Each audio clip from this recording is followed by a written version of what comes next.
रजत और पूर्वी दोनों एक ही ऑफिस में साथ काम करते थे। साथ काम करते करते दोनों को एक दूसरे से प्यार हो गया। पूर्वी के घर वालों को तो शादी से कोई ऐतराज़ नहीं था, मगर रोहित के घर वाले इस शादी को लेकर बिल्कुल राज़ी नहीं थे। पापा, आप समझते क्यों नहीं कि मैं पूर्वी से बहुत प्यार करता हूँ और उसी से शादी करना चाहता हूँ। आप मान क्यों नहीं रहे हैं? रोहित एक दिन अपने पापा से बोला। देखो बेटा, वो घर परिवार हमारे स्टैंडर्ड का नहीं है। हमने तुम्हें इतना पढ़ाया लिखाया, सरकारी विभाग में नौकरी भी लगाई। वो लोग हमारे मन मुताबिक दहेज भी नहीं दे पाएंगे, और वैसे भी लव मैरिज में लड़के वालों को हमेशा झुककर चलना पड़ता है। मगर पापा, पूर्वी के घर वाले तो मान गए हैं, आप लोग भी मान जाइए। पिताजी ने कहा, अब बेटा उन्हें तो मानना ही था।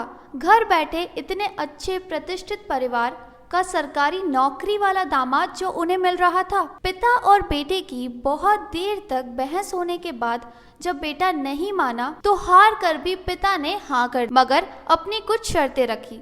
वो शर्तें सुन पूर्वी का परिवार तो तैयार था, पर पूर्वी ने शादी के लिए मना कर दिया। और जब ये बात रजत को पता चली कि पूर्वी शादी नहीं करना चाहती, वह बार बार पूर्वी से कांटेक्ट करने की कोशिश करने लगा, मगर पूर्वी उसकी किसी भी बात का जवाब नहीं दे रही थी। पूर्वी जैसे ही ऑफिस से लौटकर घर के दरवाजे पर पहुंची कि उसका फोन रिंग करने लगा। रजत का नंबर देख पूर्वी के मन में एक खींच उठी। 2 दिन से लगातार रजत के कॉल आ रहे थे और पूर्वी फोन नहीं उठा रही थी, पर किसी बात को लंबा खींचने से भी कोई फायदा नहीं।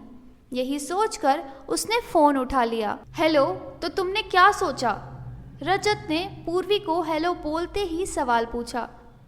किस सिलसिले में? पूर्वी ने पूछा। हमारी शादी के बारे में। और किसके? सॉरी रजत, मैं तुमसे पहले ही बोल चुकी हूँ, मैं तुमसे शादी नहीं कर सकती। पर ऐसा क्या मांग लिया मेरे घर वालों ने जो 5 साल का प्यार एक झटके में तोड़ दिया तुमने? 10 लाख रुपए, घर का सारा सामान और कार, क्या कम होते हैं? अरे लगता है मार्केट में निकली नहीं हो। मेरे जैसे लड़कों का रेट आजकल कहीं भी 25 लाख रुपए से कम नहीं। वो तो मैं तुमसे प्यार करता हूँ, इसीलिए मम्मी पापा सस्ते में शादी करने के लिए राजी हो गए। और जाकर अपने पापा से पूछो, जब वो तुम्हारी शादी की बात चलाएंगे तो उन्हें इतना ही सब कुछ दहेज में देना होगा। फिर पता नहीं दुल्हा तुम्हारी पसंद का होगा या नहीं। कम से कम यहाँ हम एक दूसरे से प्यार तो करते हैं। फिर मैंने पापा को समझाया कि तुम्हारी भी सरकारी नौकरी है, तुम्हारी कमाई भी तो हमारी रहेगी, इसीलिए पापा इतने कम दहेज में मान गए। रजत की बात सुनकर पूर्वी का मूड पूरी तरह खराब हो गया और वह बोली, मैं इसीलिए तुमसे शादी का मना कर रही हूँ। मुझे पति चाहिए, सामान नहीं, जिसे खरीदने के लिए मुझे सस्ता महंगा देखना ना पड़े। यदि तुम सरकारी नौकरी करते हो तो मैं भी सरकारी नौकरी करती हूँ। शादी के बाद मेरी कमाई पर तुम्हारे ही घर वालों का हक होगा। इस हिसाब से तो तुम्हारे घर वालों को मेरे घर वालों को दहेज देना चाहिए, क्योंकि उन्हें तो घर बैठे बैठाए जीवन भर कमाई देने वाली एक मशीन मिल जाएगी। कहते हुए पूर्वी ने फोन रख दिया। समाज में फैली इन कुरीतियों को समाज के लोगों को ही दूर करना होगा।